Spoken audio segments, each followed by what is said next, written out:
সারাটা জীবন পাপ করে থাকলেও একটা বার দাঁড়িয়ে খালি বলেন আল্লাহ আস্তাগফিরুল্লাহ ওয়া আতুবু ইলাইহি, মন থেকে বলেন আল্লাহ আমি ভুল করেছি, আল্লাহ আমাকে মাফ করুন, এক মুহূর্তের মধ্যে আল্লাহ পাক আপনার সমস্ত গুনাহগুলোকে নেকিতে পরিবর্তন করে দিবেন ইনশাআল্লাহ।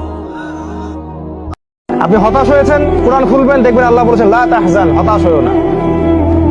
আপনি দারিদ্রতার ভয় করছেন, কোরআন খুলবেন, দেখবেন ওখানে লেখা আছে শয়তান তোমাদেরকে দারিদ্রতার ভয় দেখায়, আর আল্লাহ তোমাদেরকে প্রশস্ততা এবং সচ্ছলতার দিকে ডাকেন।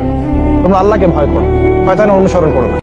এই বিশাল মহাবিশ্বের ছোট্ট একটা গ্রহে, ছোট্ট একটা জায়গায় আমরা বাস করছি, আর সেই মানুষের অহংকার, উদ্ধত আচরণ দেখলে মনে হয় যে মানুষই সব, এর বাইরে কিছু নাই। যে সব সময় ইস্তেগফার করে, তার কোনো টেনশন থাকে না, তার জীবনে দুশ্চিন্তা আসে না, আর এমন জায়গা থেকে আল্লাহ রিজিকের বন্দোবস্ত করে যেটা সে কল্পনাও করে না। ধনীকে গরিব বানাতে আল্লাহর 1 সেকেন্ডও লাগে না। ওই বিশাল প্রাসাদ থেকে টেনে ভাঙ্গা থালা হাতে দিয়ে রাস্তায় নামাইতে আল্লাহ কয় সেকেন্ড লাগে বলেন তো? 1 সেকেন্ড লাগে।